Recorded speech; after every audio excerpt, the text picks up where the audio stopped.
Bismillahirrahmanirrahim. Assalamualaikum warahmatullahi wabarakatuh. Perkenalkan, nama saya Imam Sugianto dari program studi Magister Manajemen Universitas Islam Malang. Jadi di sini saya akan membahas tentang pengembangan organisasi Human Capital Management.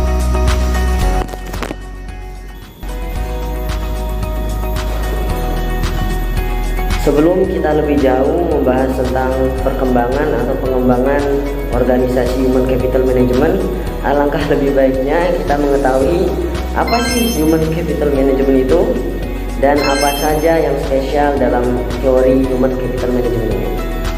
Selanjutnya, pokok dari pembahasan kita yaitu kira-kira strategi apa yang cocok, yang baik, yang terbagus yang dapat kita gunakan dalam proses pengembangan organisasi Human Capital Management. Dan pada akhirnya nanti muara pembahasan kita yaitu kira-kira apakah dengan adanya pengakuan, reward, remunerasi dapat menunjang proses peningkatan organisasi dalam proses pengembangan organisasi dalam Human Capital Management.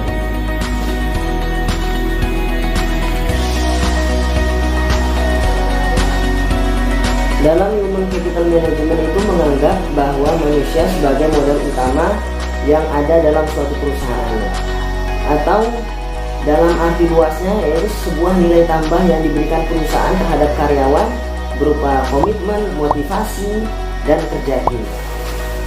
Di sini dalam Human Capital Management ini menganggap manusia sebagai investasi terbesar dalam suatu perusahaan. Bagaimana caranya suatu perusahaan itu menjaga investasinya agar tetap berkembang. Di sini dalam hal pengembangan investasi berupa manusia, cara yang terbaik yaitu upgrading skill dan upgrading knowledge.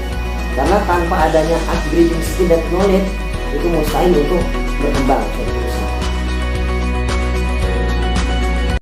Kita akan menggeser yaitu kepada pembangunan sumber daya manusia.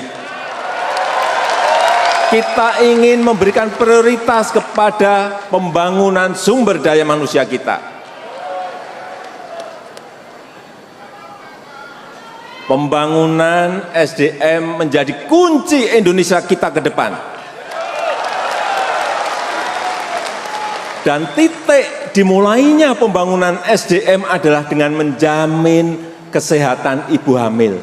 Sejak hamil, kesehatan bayi, kesehatan balita, kesehatan anak-anak sekolah kita. Jadi dari video di atas tadi dapat kita ketahui bahwa betapa spesialnya sebuah teori Human Capital Management. Karena tanpa adanya peningkatan pengembangan SDM di dalam suatu perusahaan, suatu negara, mustahil perusahaan itu akan memiliki kemajuan. Untuk selanjutnya kita akan membahas lebih jauh tentang kira-kira strategi-strategi apa yang kita akan gunakan dalam proses pengembangan Human Capital Management dalam suatu perusahaan. Setelah kita mengetahui tentang apa sih Human Capital Management dan apa yang spesial di Human Capital Management, kita langsung ke materi utama yaitu kira-kira strategi-strategi apa yang dapat kita gunakan dalam proses pengembangan organisasi di Human Capital Management. Yang pertama adalah kita harus menetapkan visi suatu perusahaan. Sedangkan yang kedua, kita harus menentukan tujuan yang jelas kemana perusahaan ini akan berjalan. Sedangkan yang ketiga, kebijakan-kebijakan apa yang harus dilakukan, yang harus ditetapkan dalam merumuskan tujuan-tujuan yang ditentukan. Yang keempat, rencana-rencana implementasi apa yang dilakukan dalam proses pelaksanaan dari kebijakan-kebijakan tersebut. Dan yang kelima, sistem yang akuntabilitas, yaitu sebagai tolak ukur dari kinerja keempat komponen di atasnya. Mari kita simak penjelasan masing-masing komponen di atas sebagai berikut. Dalam proses menetapkan visi yang terarah suatu perusahaan, sangatlah penting untuk kita memahami beberapa kendala yang akan kita hadapi di kemudian hari. Yang pertama yaitu kendala anggaran. Mengapa atau kenapa kendala anggaran ini kita posisikan pada posisi yang pertama. Karena anggaran ini bagaikan nyawa suatu perusahaan. Apabila anggaran suatu perusahaan itu sehat, maka sehatlah perusahaan tersebut. Begitu pula sebaliknya. Yang kedua yaitu harapan dari para stakeholder. Dalam stakeholder ini kita berpartner pada 3 komponen, yaitu konsumen, produsen, dan distributor. Tanpa adanya 3 komponen ini yang terinclude jadi satu, maka dalam penetapan visi yang terarah akan susah didapatkan. Jadi 2 komponen ini dari segi anggaran, dari stakeholdernya, apabila sudah berjalan dengan lancar, visi yang terarah akan mudah kita dapatkan. Selanjutnya yang kedua, tujuan jelas human capital management. Kita tahu dasar hukum human capital management ialah memanusiakan manusia. Secara langsung kita prediksi tujuan-tujuan human capital management pada suatu perusahaan ialah memprioritaskan pelatihan dan pengembangan kepada karyawan yang berpotensi. Yang kedua, mengembangkan induction program, yaitu sebuah training yang terintegrasi untuk karyawan baru. Yang ketiga, terus mengembangkan keterampilan tenaga kerja sesuai dengan spesifikasi dan standar karyawan tersebut. Dan yang terakhir, tujuan human capital management ini yaitu mempertahankan karyawan yang bekerja keras dan berdedikasi tinggi terhadap perusahaan itu sendiri. Selanjutnya, strategi yang ketiga yaitu kebijakan untuk mencapai sasaran yang telah ditetapkan. Berikut ini beberapa kebijakan yang harus kita ambil dalam mencapai sasaran yang telah kita tetapkan. Yang pertama, delegasikan tanggung jawab kepada karyawan sesuai dengan keterampilan, kualifikasi pendidikan, keahlian, dan bidang minat mereka masing-masing.